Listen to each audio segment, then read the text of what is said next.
মৌলভীবাজারের বড়লেখা থানার তালিমপুর ইউনিয়নের দীপেন্দ্র বিশ্বাসের ছেলে উজ্জ্বল বিশ্বাস ভারতীয় উগ্র হিন্দু সংগঠন ইসকনের সদস্য। ভারতীয় এজেন্ডা বাস্তবায়ন করতে মুসলমান নারীদের প্রেমের ফাঁদে ফেলে ধর্ষণ করায় দক্ষ নিপুণ।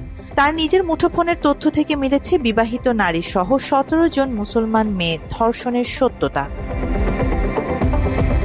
গত ১৭ জানুয়ারি ২০২৫ তারিখে সিলেট হাকালুকি হাওরে উজ্জ্বল বিশ্বাস দুজন মাদ্রাসা পড়ুয়া যুবতীকে নিয়ে ঘুরতে যায়। তাদের চলাফেরা সন্দেহজনক হয় এলাকাবাসী তাদের আটক করে জিজ্ঞাসাবাদ করে। প্রথম দিকে মামা ভাগ্নি পরিচয় দিলেও পরবর্তীতে বের হয়ে আসে ভয়ঙ্কর তথ্য।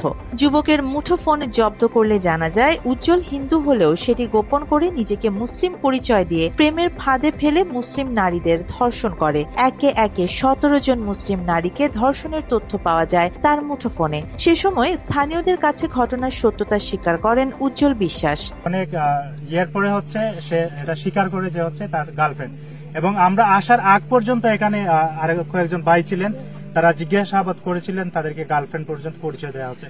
তো একটা মূলত বিষয়টা তাদের উদ্দেশ্য তাকে মুসলমান প্রজন্ম ধ্বংস করার জন্য।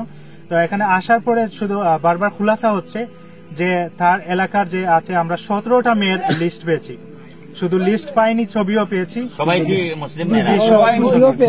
সবাই মুসলমান, প্লাস তার ফোনে এখানে শোয়া, খাটে শোয়ার পর্যন্ত আছে। রিলেশন কি বলে, সে কি জানে মুসলমান না হিন্দু? ওই দিন স্থানীয়দের সাথে প্রোটেক্ট আওয়ার সিস্টার্স টিমের নেতৃত্বে ছেলেটির বিরুদ্ধে একাধিক ধর্ষণ ও ভারতীয় উগ্রগোষ্ঠীর সাথে যুক্ত থাকার প্রমাণ মেলে। পরে স্থানীয়রা ও প্রোটেক্ট আওয়ার সিস্টার্স টিমের সদস্যরা অভিযুক্তকে স্থানীয় ইউপি চেয়ারম্যান ও মেম্বারের জিম্মায় দিয়ে ন্যায় বিচার দাবি করেন। বিগত কয়েক মাস আগে বড়লেখা থেকে ইসকনের ৩ জন সন্ত্রাসকে আটক করা হয়, আমরা নিজে ছিলাম ওইখানে। প্রোটেক্ট আওয়ার সিস্টার্স টিমের ওই সদস্যের সাথে বাংলা এডিশনের কথা হলে তিনি অভিযোগ করেন অভিযুক্ত ছেলের বিরুদ্ধে কোনো ব্যবস্থা গ্রহণ করেনি স্থানীয় জনপ্রতিনিধিরা। ছেলের ফোন থেকে পরিপূর্ণ তথ্য মুছে দিতে সহায়তা করেছে ইউপি চেয়ারম্যান এখলাসুর রহমান। ওনাদের বিচার করবে বলে আমাদের কাছ থেকে নিয়েছিলেন, সেখানে এলাকার লোকজনও ছিলেন। তারপরে আমরা ২০ জানুয়ারি ওনাদের কাছে আবার যাই। যাওয়ার পরে যখন আমরা বলি যে সে তো ইসকনের সাথে যুক্ত, বিভিন্ন ইসকনের লিডারের সাথে তার কথাবার্তা আমরা দেখেছি, যোগাযোগ তার আছে। তো আমরা তার ফোনটা যখন আমরা চাইতে গেলাম তখন আওয়ামী লীগের চেয়ারম্যান এখলাসুর রহমান উনি ক্ষিপ্ত হয়ে যান এবং উনি রাগান্বিত হয়ে আমাদের টিম সদস্যদের উপরে আক্রমণ করতে চান ওনার সন্ত্রাস বাহিনীদেরকে নিয়ে। চেয়ারম্যান এখলাসুর রহমান ঘটনার সত্যতা স্বীকার করলেও নিজের বিরুদ্ধে ওঠা অভিযোগ অস্বীকার করেন। শোনেন, আমাকে আপনি চিনেননি ভালো করে, আমি বীর মুক্তিযোদ্ধা, রিটায়ার্ড আর্মি পার্সন।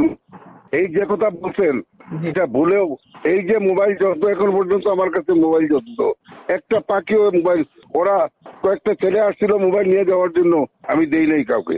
ওই সময় আপনি ওই ছেলের কাছে তার মোবাইলটা ফেরত দেওয়ার কারণে সে মোবাইল থেকে সবকিছু ডিলিট করতে পারছে না, মিথ্যা কথা এগুলা। তার কাছে কোনো মোবাইল দেওয়া হয় নাই। নিজেদের পরিচয় গোপন রেখে মুসলমান মেয়েদের প্রেমের ফাঁদে ফেলে ধর্ষণ করতে ইসকনের সদস্যরা বাংলাদেশে তাদের অপতৎপরতা চালিয়ে যাচ্ছেন দীর্ঘদিন ধরে। সিলেটে উজ্জ্বল সহ বেশ কয়েকজন সক্রিয় সদস্য আছে বলে জানান স্থানীয়রা। আরিবা জাহান, বাংলা এডিশন।